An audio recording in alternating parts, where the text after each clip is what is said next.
Gold, trusted gold buyers. మీరు తాకట్టు పెట్టిన బంగారాన్ని విడిపించి ఈ రోజు ఉన్న మార్కెట్ ధరకు కొనబడను.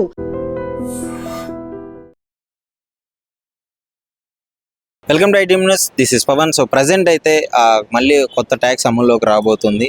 గతంలో జిఎస్టీ దక్కింది అని ఆనందపడే లోపే వెహికల్స్ మీద ఇప్పుడు సెస్ ట్యాక్స్ అనేది పెట్టబోతున్నారు. గవర్నమెంట్ అమల్లోకి తెచ్చరానుంది. మార్చి 1 నుంచి ఇది అమల్లోకి రాబోతుంది. అంటే ఇప్పుడు సెస్ ట్యాక్స్ అంటే నార్మల్ వెహికల్స్కి 2000, నార్మల్ కొంచెం ఒక మిడిల్ రేంజ్ వెహికల్స్కి ఒక 5000 వరకు, లగ్జరీ వెహికల్స్కి 10,000 వరకు ఈ ట్యాక్స్ పడే విధానం ఉంది. సో దీనికి సెంట్రల్ గవర్నమెంట్ రిలేటెడ్ మొత్తం సెంట్రల్ గవర్నమెంట్ చూసుకుంటుంది.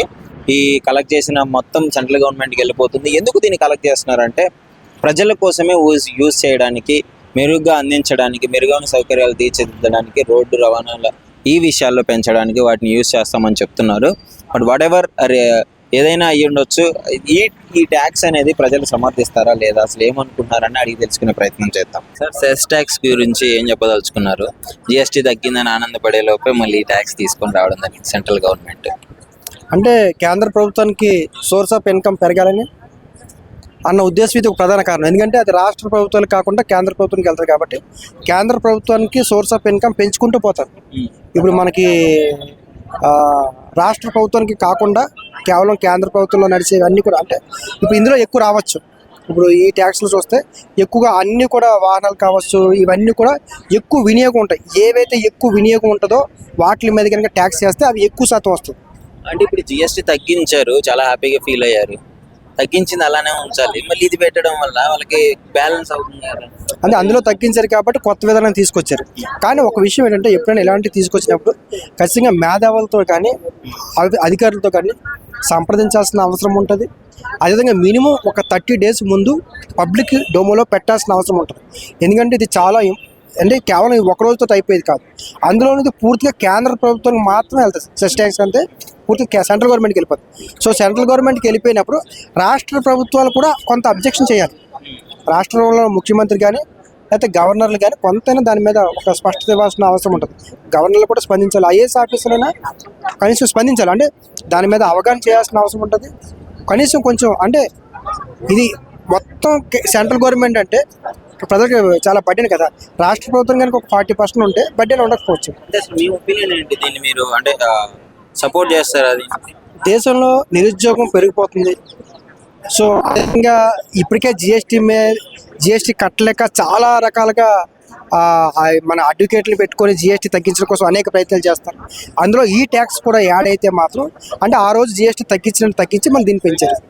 సో ఇలాగా ఒకేసారి పెంచడం అనేది ఈ రోజుకి మన దేశంలో ఉన్న జీడిపి తగ్గిపోతుంది. అదేవిధంగా రూపాయి డాలర్ విలువ పడిపోతుంది. ఆర్థికపరమైన ఇబ్బందులు ఉన్నాయి, అదేవిధంగా ధరలు పెరిగిపోతున్నాయి. ఇలాంటి టైంలో కూడా ఈ భారం పడడం అనేది కరెక్ట్ విధానం కాదు. నేనైతే సపోర్ట్ చేయట్లేదు. రీసెంట్గా సెస్ ట్యాక్స్ అనేది అప్లికబుల్ అవ్వబోతుంది 1 నుంచి. ఏంటి దాని గురించి అసలు మీరు ఏమనుకుంటున్నారు? మొదలవ్వాలన్నా, ఎందుకంటే ఈ మధ్యకాలంలో ఒక వాహనంకు 2 వాహనాలు దాటితేనే ఫైన్లు పడాయి. కానీ విపరీతంగా వాహనాలు ఒక్కొక్కటి పేరు మీద 10-15 వాహనాలు పెరిగిపోయింది. 10 సంవత్సరాలు అయితే ఆ వాహనాన్ని సీల్ చేయాలి. అదే అనేది జరగట్లేదు. మినిమం 40 సంవత్సరాలు 50 సంవత్సరాలు వాళ్తున్నారు. ఈ ట్యాక్స్ అనేవి అధికారులు కూడా పెంచాలి. రోడ్లు బ్రహ్మాండంగా వేస్తున్నారు, కానీ యాక్సిడెంట్లు ఎంత భయంకరంగా అవుతున్నాయి. ఏటి వల్ల అవుతున్నాయి? ఓన్లీ పాతాటి వల్లే. కొత్తగా తీసుకున్న ఎలక్ట్రానిక్ కానీ ఏమైనా అవుతున్నాయా? లేదు. ఈ పాత వాటిని పదే వాడటం వల్ల, ఒక లిమిట్ లేకుండా వాడటం వల్ల జరుగుతున్నవి. ఈ ట్యాక్స్ అనేవి రావటం వల్ల ఇంకా ప్రయోజనం ఉంది. ఇప్పుడు వెహికల్స్ హెవీ రేట్ ఉంది అనుకో, దాని మీద కూడా ట్యాక్స్ పడుతుంది కదా. మొన్నదా పడింది కదన్నా. ఇవేది జిఎస్టీ వేసేవాళ్ళు, అది కంటిన్యూ అవుతుంది. అది తగ్గించారు 10 ఏళ్ళు, ఇంకోటి పెంచారు, అంతే. మరి అది ఇప్పుడు దానికి 10 ఏళ్ళు తగ్గించారు, ఇంకోటి ఏదో ఒకటి లాగాలి కదా. బండి కొనాలంటేనే ఒక ఇంట్రెస్ట్ పోయింది. ఆ జిఎస్టీ 18 ఏళ్ళు ఎంత కట్టేవాళ్ళం? 2000 కట్టేవాళ్ళం. అంతకుముందు ఏదో గవర్నమెంట్ అని 2000 కట్టేవాళ్ళం. 18,000 కడుతున్నాం అక్షరాల బండికి. ఒక కొత్త బండి తీసుకోవాలంటే 60,000 70,000 ఉండదు. 1,00,000 బంగారం కన్నా కూడా బాగా ఉంది. మరి దయటోళ్ళు పర్వాలేదు. ఏంటంటే భయంకరంగా పెద్ద వాహనాలకు వేయాలి. గవర్నమెంట్ ఏం చెప్తుంది? ఇది మీ సేఫ్టీ కోసమే, మీకోసమే మేము సపరేట్గా వసూలు చేసేది, మళ్ళీ మీ సేఫ్టీ మీకోసం వాడడానికి అని అంటుంది. చిన్న వాటి మీద వేయకూడదన్నా. సామాన్యులు కూడా ఒక కారు తీసుకోవాలి, ఒక ఇంట్లో నడుపుకోవాలని ఆశ ఉంటుంది. కానీ ఆ ఇంట్రెస్ట్ అనేది పోతుంది. ఈ ట్యాక్స్లు ఎడగడతారు బాయ్. ఎక్కువగా ఈఎంఐలకు అలవాటు పడుతున్నారు. ఆ ఈఎంఐలు కూడా భయం వేసే పరిస్థితికి తీసుకొస్తున్నారు. వేయాలి పెద్ద వాటి మీద. పెద్ద వాహనాలు ఉన్నాయి, పెద్ద షిప్పింగ్లు ఉన్నాయి, ఎన్నో ఉన్నాయి పెద్దవి. వాటి మీద ఏమి ఇట్లా ఎన్నో బోట్లు తయారైనాయి, వాటి మీద వేస్తున్నారా? ఒక్క బోటు మీద ట్యాక్స్ ఉందా? కొత్త బోట్ ఏదైనా రెడీ అయితే దానికి లావుగా గవర్నమెంట్ ప్రకారం ఎప్పుడో 56 రూల్స్ అనేది నడుస్తుంది. దానికి ఇంకా దాని మీద జిఎస్టీ వేస్తున్నారా? లేదు ఇప్పుడు దాకా. మరి అదేమంటే వాళ్ళు మనకు ఆదాయం ఓన్లీ చేపలు పెడితే చేపలే ఆదాయం గవర్నమెంట్కి, ఇంకా ఆదాయం ఏం లేదా? బయట నుంచి తెస్తున్నారు, నువ్వు వేయాలి. నువ్వు ట్యాక్స్ బయట కాజీ ఇట్లా 1కి 10 వేస్తున్నాడు, నువ్వు కూడా ఇయ్యి అట్లాంటి వాటి మీద. కానీ సామాన్యుని నలగొట్టేటట్టు ఇట్లా చిన్న చిన్న వాటి మీద వేయటం వల్ల ఎవరు నలిగిపోయేది? మీరు మనమే. సో మొత్తానికి ఏమంటారు మరి సెంట్రల్ గవర్నమెంట్ తీసుకున్న ఈ డెసిషన్? ఏం లేదన్నా, చెప్పాక జిఎస్టీ తగ్గించారు, దీని మీద బాధుడు. సింపుల్ గా చెప్పాలంటే జిఎస్టీ తగ్గించామని కాళ్ళు రగరేశారు. బీజేపీ వాళ్ళందరూ బయటకు వచ్చి కొద్దిగా కేకులు కట్ చేశారు. ఇప్పుడు ఏం చేస్తారు? మరి దగ్గర సంవత్సరం అవుతుంది జిఎస్టీ తగ్గించి, ఓకేనా? ఎలక్షన్ ముందు 6 నెలలు 7 నెలల ముందు జిఎస్టీ తగ్గించారు, మళ్ళీ ఇప్పుడు బాధుడే వేస్తున్నారు. డిఫరెన్స్ ఏం లేదు. అనుకోండి, ఈ ట్యాక్స్ ని ప్రజల కోసమే యూజ్ చేస్తారని అనుకుంటున్నారా మళ్ళీ? లేదన్న, ఎందుకంటే వందే మాత్రం పెట్టారు, స్పీడ్ పెట్టారు, ఓకేనా? రేట్లు ఎంత కఠినంగా ఉంటాయి, 1000 రూపాయలు పైనే. దానికన్నా బస్కి వెళ్తాం బెటర్ అని చెప్పి బస్కి వెళ్తున్నాం. దానికి వెళ్తున్నామా? దానికి వెళ్ళేటట్టు ఇంట్రెస్ట్ కలిగించాలి. ఆ కలిగించడం అనేది కుదరట్లా. గవర్నమెంట్కి వస్తుంది కానీ నాకు సరిపోవట్లా పెట్టుబడి. అంత ప్రైవేటీకరణ ఎక్కువగా జరుగుతుంది, గవర్నమెంట్ నడపట్లేదు అనే ఫీలింగ్ అనేది జనంలో మొదలయ్యింది. కంపల్సరిగా ప్రైవేటీ పరం అవుతుంది బీజేపీ వల్ల. అదే మచ్చ బీజేపీకి రాబోతుంది. మరి దీన్ని మోడీ గారు ఎదుర్కొంటారా లేదా అనేది 2029లో చూడాలి. జరుగుతున్నా కానీ సెంట్రల్ లో అయినా అధికారంలో ఎవరుండారు? నా ప్రతిపక్షం ఎవరుండారు? రాహుల్ గాంధీ గారికి ఏం ప్రశ్నిస్తున్నారు? ఏమైనా ఒక క్వశ్చన్ సరైనది అంటున్నారు, అదే బుక్ చూపిస్తాడు. పార్లమెంట్లో నాకు రాని పదాలతో బొబ్బోని అరుస్తాడు. కరెక్ట్గా మాట్లాడే విధానం అనేది ఉందా? ఒక్క పోలికైనా ఉందా?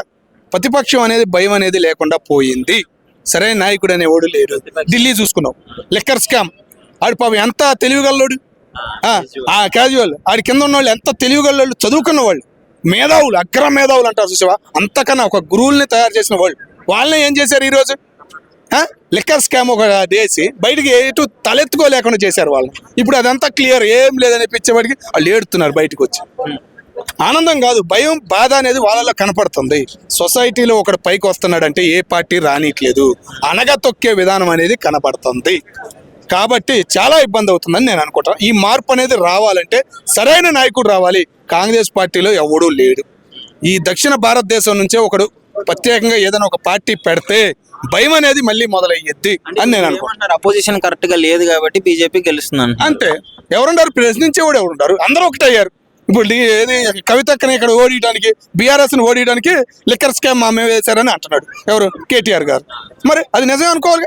అప్పుడు ఎన్ని సెల్ ఫోన్లు దొరికినాయి? ఊరి అమ్మ ఈమె ఇన్ని సెల్ ఫోన్లు, ఒక సెల్ ఫోన్ 1,00,000 ఉంటుంది, 2 లక్షలు ఉంటుంది అనుకున్నారు. ఆమె ఇల్లు ఆ పాతీలు చూపించి వీళ్ళు చూపించి ఊరి అమ్మ ఎన్ని కోట్లు పెట్టి కట్టిందిరా నాయన అన్నారు. ఎన్ని నిందలు వచ్చినాయి ఆమె. ఆమె జైలుకి వెళ్ళింది, అక్కడ ఉంది, ఢిల్లీ కేసులో ఉంది, మళ్ళీ వచ్చింది. వాళ్ళ అన్నయ్యలు తీసుకొచ్చాడు, వాళ్ళ కుటుంబంలో ఏదో కలహాలు వేసినవి అయిపోయింది. ఇప్పుడు ఆమె వచ్చి క్లీన్ సీట్ ఇచ్చారని అంటుంది గర్వంగా. అది ఏంది అసలు? ఒక మచ్చ వేసిన తర్వాత క్లీన్ సీట్ అంటే ఎవడు? మరి ఎవడు అవుతుంది? జడ్జి, ఈ సిబిఐ గవర్నమెంట్ అధికారు ఎవరు? వాళ్ళేగా. ఏందిరా అని వాళ్ళని తిట్టుకుంటారా లేదా? సొసైటీలో ఒక కేసు కోర్టుకి వెళ్ళిందంటే అవుతుందా? సంవత్సరాలు పడుతుంది. ఆ మార్పు పోయిందిలే బీజేపీ వల్ల అని అనుకుంటే అదే మార్పు మళ్ళీ తయారవుతుంది. ఒక్కటి గ్రహించాలన్నా, ప్రైవేటీకరణ పెరిగిపోతుంది.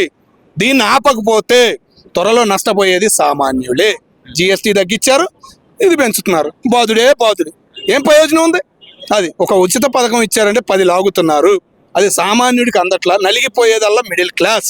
హై క్లాస్ వాడికి ఏం కావట్లా, లేనివాడికి ఏం కావట్లా. జగన్మోహన్ రెడ్డి గారు ఉచిత పథకాలు బాగా ఇచ్చారు, ఆశలో ఉండి ఏమంటున్నారు? ఏమి అందట్లేదు అన్నారు లేనివాడు. సామాన్యుడు ఏమన్నాడు? ఆ రోడ్లు బాగుండేలేరు బాబు, బండి బాగుందిలేరు బాబు, బండి వెళ్తుంది, నడుస్తుంది, రూపాయి వస్తుందిలే అనుకుంటున్నాడు.